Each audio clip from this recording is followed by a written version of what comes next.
বন্ধুরা, তোমরা সব কেমন আছো? আশা করি তোমরা সবাই ভালো আছো। তোমাদের আশীর্বাদে আমিও ভালো আছি। তো সকাল সকাল চান টান করে রেডি হয়ে গিয়েছি। তো আজকে পূর্ণিমার মানে পুজো হবে, সেই জন্য ফল গুছাতে চলে এসেছি। নারকেল, পেয়ারা, শসা, খেজুর, কলা, আপেল। তো বেশি কিছু ফল মানে দিইনি, হালকার মধ্যে ফল দিয়েছি, কিন্তু ফল বেশি মানে খেতে ভালোবাসেনি। তো চিরা আর গুড় ছোলা ওই সকলই ভালোবাসে। তো বেশি কিছু ফল দেবো নি, এইটুকুনি ফলই থাকলো। তো চলো ফলটা কেটে দিন, দেখে নাও। ছোলা এনেছিলে?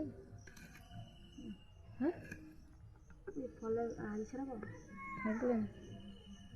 একটা করে আধার কার্ড দেখতে বলছে দিকে ছোলা না, ছোলা ভালো না আর দিতে হয়েছে ঠাকুরে বলছে। হ্যাঁ, পিসি কি বলছিল মনে নেই? পিসি বড় যে ছোলা না হলে পুজো হবে নি, একটা না হলেও দিতে হবে।